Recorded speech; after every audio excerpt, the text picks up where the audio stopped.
At the Vitality Center in San Mateo, we believe you can use your mind, body, and spirit to make yourself healthy and experience pain-free living and vitality you can actually see. Your Vitality Center experience starts at the beginning of our atrium. We have fountains you can hear with waterfalls running in the background. We do our best to keep it fun, keep it light, but keep it healthy too. The Vitality Center is set up so we offer a chiropractic, massage therapy, reposturing, of course, spa services, hypnotherapy, and nutritional counseling.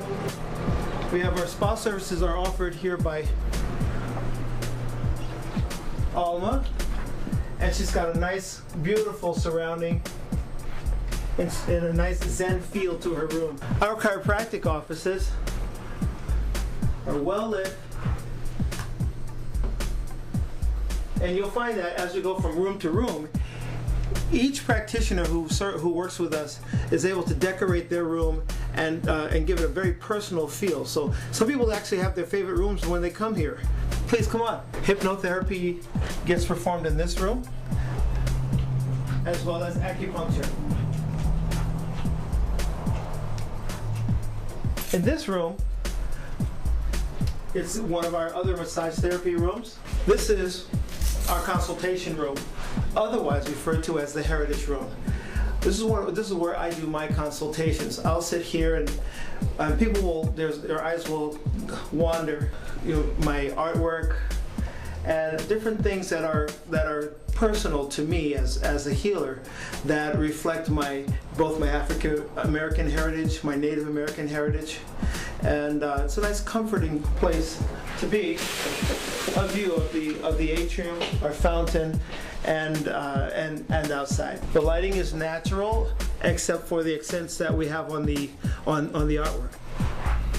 This is my reposturing room. I have it set up so that it's nice and comfortable, light and airy, and I want you to see what happens when I work with a client. Melinda, our posture model, is here, and I want you to see what I look at when I'm looking at a person to see how they work, how I should work that day. When I watch a person walk, it tells me just about everything I need to know about what things are moving, what things need attention, and what things are the most important things to focus my attention to that day. When I'm watching her walk, I'll do two things.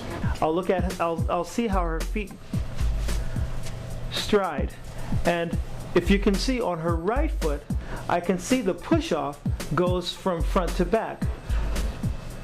But especially on the left foot, it swings from the side, which tells me I need to spend more attention working on the front of the left hip, which would allow the feet to come back into their swing in a more pendulous glide path. Now I'm going to focus my attention on her hips. From left to right, I look to see how her body is balancing front to back, as well as left to right. I can see there's a lot more movement on the right than there is on the left, which tells me I need to focus more work on the left hip. And then I'll finally focus on her rib cage to see how it moves. Please walk again. I'll see how her shoulders move. I can see that the shoulders are opening up compared to the ribcage movement, but where I'd like to focus my work is on that left hip. So let's go in and see what a reposturing session looks like. I really believe that the experience of receiving a reposturing treatment should be as comfortable as possible. So part of what she looks up at is some commissioned original artwork of the human body.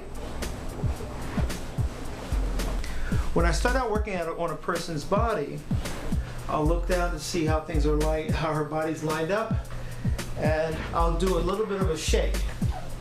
I'll shake left, and when I look at a person's body shake, if you'll see, there's a natural wave pattern that happens on the person's body. It goes from the foot all the way up to the head and the neck. If I shake the opposite leg, I can see yet another tension pattern. Shaking left, and there's a wave that goes all the way up and it stops here. I'll shake right, and there's a wave that stops here. So from taking those two pieces of information, the left wasn't as free to move on when she was walking as the right. Now she's laying down. The right is it doesn't have that freedom of movement going up and down the body. So I need to focus my energy a lot on this group of muscles above the pelvis line here on the right, and these muscles here on the left in front of the hips on the left hip. Take a breath, lift your hips, and down. When I tilt the pelvis, it helps me isolate the low back and the legs away from each other. And I'll do a rotation and a pull. And a rotation and pull. And I'll repeat that sequence. Rotate and pull. Rotate and pull. I want to do that same thing here. Rotate and pull. Rotate and pull. What that does is turn the legs around in the socket, which will allow her legs to swing straight and easily. In a session, I will repeat that sequence several times until the body just can't open up anymore. I also needed to work on the front of her leg. And what this does is allow me to isolate this front of this leg muscle. I hold the leg here and help that leg come down, which will elongate this muscle here. And what that will do for her is open the hip and allow it to swing a lot more freely. Breathe deeply. Excellent. What the breath does is allow the hip to open up in small increments that you're in charge of. I like to have her set just a second or two, and then she'll stand, and let's walk and see just what that little bit of reposturing has done for her. So I'm going to look at that swing, and sure enough, with just that little bit of reposturing, you can see that there's a difference between how her strides swing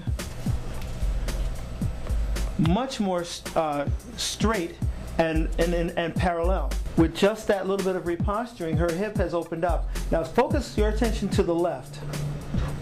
Remember how it wasn't going forward as much as before? Yeah. The hip has opened up even just a little bit, just from one sequence of reposturing. Just think of what it will do for you.